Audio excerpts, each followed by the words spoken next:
Coming back home, the Pan-South African Language Board, PanSALB, has today launched the 28 Days of Language Activism Month. The purpose of the launch, amongst others, is to sensitize the importance of encouraging South Africans to speak and live their languages and also create a more multilingual society. We speak to PanSALB's acting CEO, Dr. David Maahlamela. Doc, good afternoon. Thank you so much for coming through. Afternoon, and thanks for having me. So, the campaign is not necessarily new. It's been an annual event. But let's just take stock and look at what it has achieved since inception.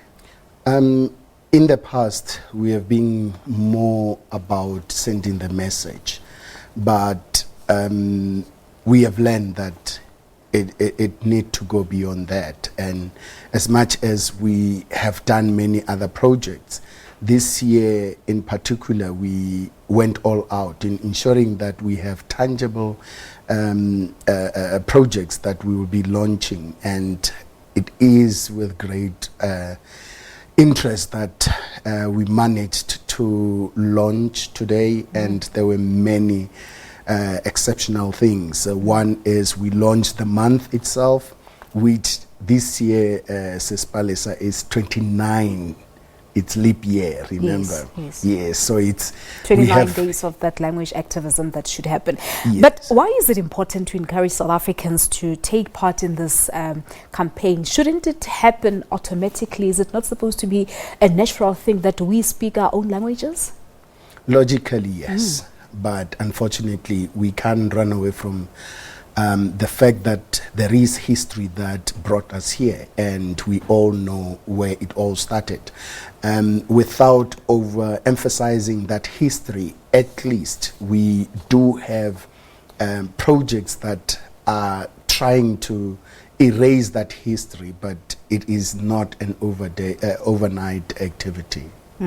So we merely blame it on the past. Is that what you say? But the question is, what are we doing as the current generation to ensure that our languages are restored and they live for long? A great question. That is exactly what we were launching today. Part of it, you remember that we have a language that only exists in South Africa called Ngu language, with only 4 speakers left, and 3 of them are over 80 years. Today we have launched what we call Talking Dictionary, where Queen Katrina Iseu as voice was recorded. So this dictionary, it has a pen. When you point any object there, her voice comes out in new language, and it is written in English. So it assists in learning the language, in preserving the language, because with the Aboriginal languages, we know that the orthography is complex. It's not easy to read what is written there. But we have also taken things beyond the monitoring and evaluation that we have done with the UOLA. Remember that requires of us to inspect departments, national departments, and see if are they complying. And that was going to be my next question. Are they really complying with the provisions of the Use of Official Languages Act 12 of 2012? As you pointed out earlier on, excuses are many. So majority of them, unfortunately, they are not. And as PanSALB, we decided that the policing approach doesn't work. Just to name and shame people, then what? Some do not even care. They are used to that. So we have adopted several departments and assisted them in order to comply. And it was a great result that today we were also launching and giving certificate to students from the presidency who completed their course in Chivenda, because we decided that we should go into this department and assist them. But unfortunately, that is with those who are willing to accept that they have a problem and also request help from us. So we are trying, but challenges are many. Yeah, but is the hope, is the light at the end of this tunnel?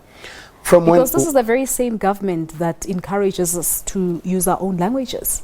true. From where I stand, I'll say yes. But my yes comes a long way.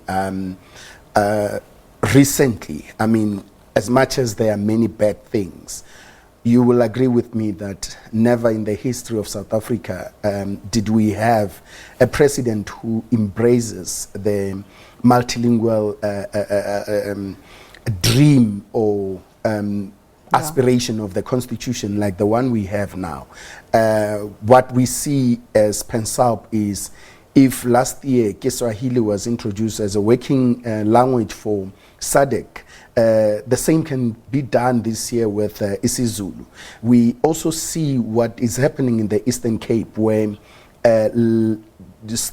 students or learners are taught in isiXhosa, as in every subject, and even the outcome thereof. So there are pockets of successes, but it's still a long way to go. But when it comes to promoting multilingualism, what's the level of interest like on South Africans? Are they willing to learn other people's languages, or is it just a matter of and that's it? Is there interest to learn other people's languages?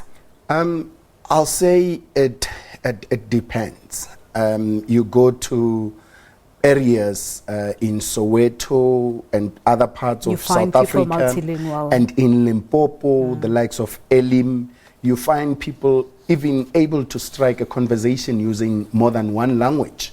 But obviously other parts of the country, and in particular other races, do not play their part, because as much as we can do much as PanSALB in terms of departments and government and so forth, but on individual level, it's one's preference. And unfortunately, even our economy, education do not mainstream our languages, and people will ask you simple questions like, what will I gain out of learning this language? All right, maybe it should be a matter of if you address me in your Sepedi, then I respond in Sesotho.